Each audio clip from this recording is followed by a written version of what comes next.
Hey, Patrick Malone here with Beach Church Evening Bible Study. We're entering into the book of Job, looking at the first three chapters. And I can't resist to share maybe one of two Bible centered jokes. And that joke starts with a question: who is the shortest man in the Bible? You would think it would be Nehemiah, but it's not. There's somebody shorter than Nehemiah. It's actually one of the friends you'll meet in the book of Job. His name is Bildad the Shuhite. Bildad the Shuhite. Okay, sorry. Let's get started on this serious book. First of all, the word Job or the name Job can mean a couple of different things. It can mean someone persecuted or a repentant one. Either one works.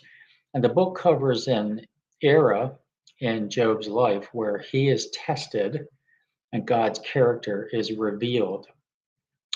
Job gets mentioned in other places in the Bible: Ezekiel, Romans, First Corinthians, and James as well. Now, we really don't know who wrote the book, but we're certain Job is an historic character, probably lived after the Tower of Babel and before, or perhaps possibly during the time of Abraham. That's the historic setting. So, what's the background and setting to this book? Here's a very simple, short sentence that explains it. God contends with Satan, and Job suffers. That's it. God contends with Satan, Job suffers.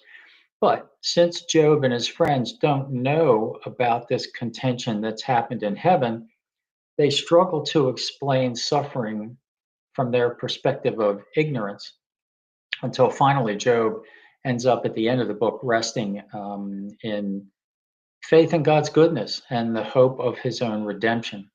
And God is vindicated. His trust, God's vindication of Job is the culminating message of the book. When there's not rational or even theological explanations for disaster or pain, trust God.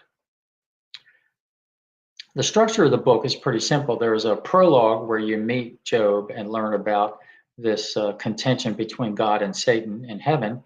And then there's an epilogue where Job encounters God.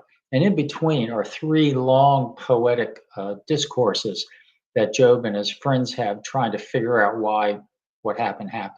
Why do the righteous suffer? And one may never know the reason for their suffering, but they still need to trust in God. That's the basic message. And Satan says that faith is a sham because believers only have faith for what they can get out of it. But in the end, God proves his point to Satan that saving faith cannot be destroyed, no matter how much trouble a saint suffers, no matter how incomprehensible it is or undeserved it seems. The major reality of the book is the inscrutable mystery of innocent suffering. I didn't make that phrase up. I read that. So here's the thing about suffering.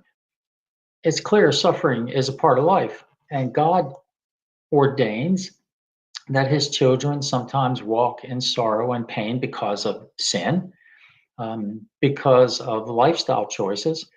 An example would be that we modern people love the convenience of quick transportation on our highways. But every time we go out on one, we put ourselves at risk of being seriously injured or killed. That's a lifestyle choice, and it comes with risk. Sometimes God uses suffering to chasten us, sometimes to strengthen us. Sometimes it's an opportunity for God to show comfort and mercy. And some reasons for suffering, as we know, are unknowable. But God, in the end, is sovereign. Job and his friends thought they knew all the answers, but they were wrong.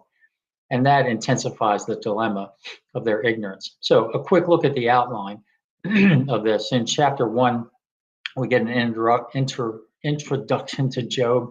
He's wealthy, wise, blameless, upright, feared God, shunned evil. He's the greatest of all the people in the East. That's a pretty big statement. But in chapter 6, it switches to heaven.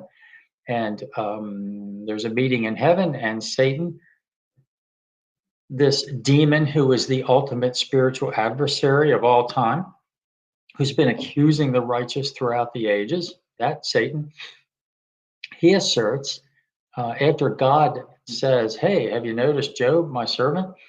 Satan asserts that true believers are only faithful as long as they prosper. Take that away and they'll reject God. And he further asserts that saving faith can be broken, and those who were God's people can become Satan's people. And this same demon repeats that claim to Jesus many centuries later, and even to Paul. So God gives Satan permission to attack all that Job owns. All of his flocks, he loses them. His children are all killed by either raiders or the weather, a storm. And Job responds by blessing the name of the Lord. Chapter 2 begins with another heavenly meeting between God and Satan. And God, listen to this is important. God notes that Job is suffering only because God allowed Satan to test him, not because of anything Job had done. This is important since later Job's friends will always conclude that Job must have sinned to make sense of his suffering. But the other part of that is God started this.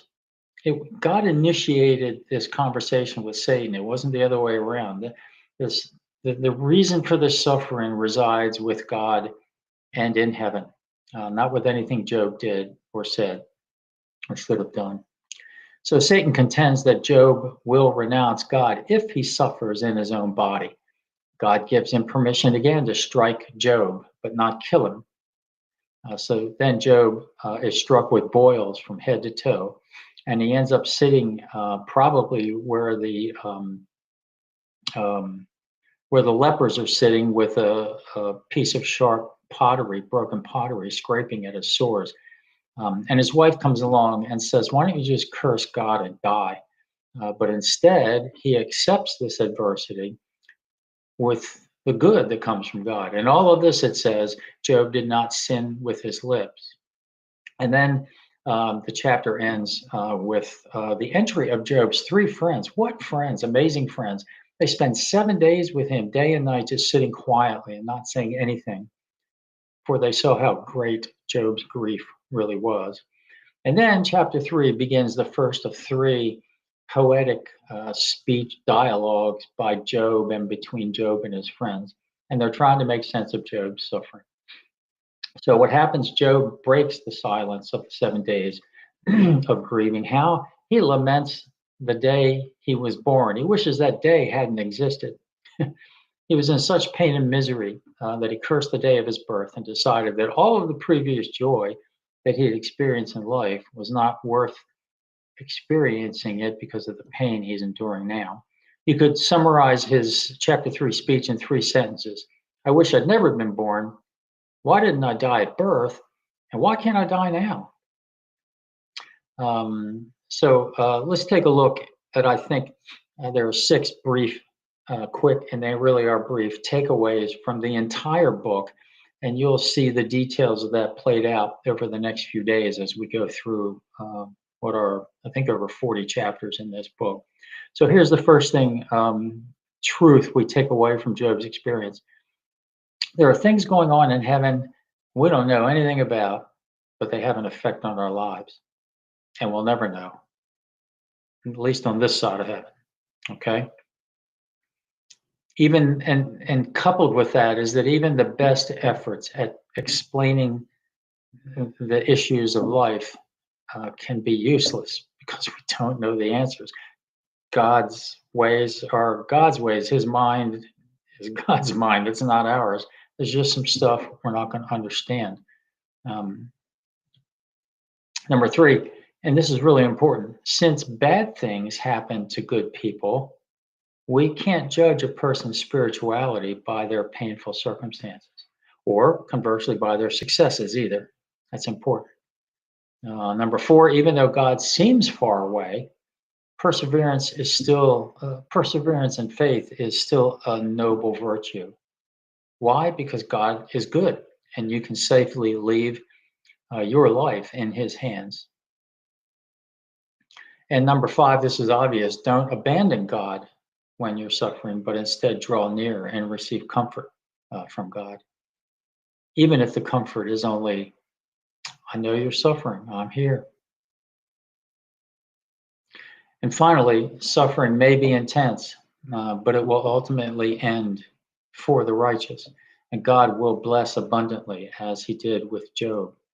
Um, I would say too that it seems that the most obvious answer from God about suffering in general and unexplainable suffering um, specifically is answered when we see the Son of God executed on a Roman cross. Jesus trusted His Father, and so should and so can we. Well, that's the beginning of Job. Enjoy this book, and watch out, because you're going to see yourself in it, in the arguments these four men put forth to try to figure out why they're suffering so seemingly needlessly.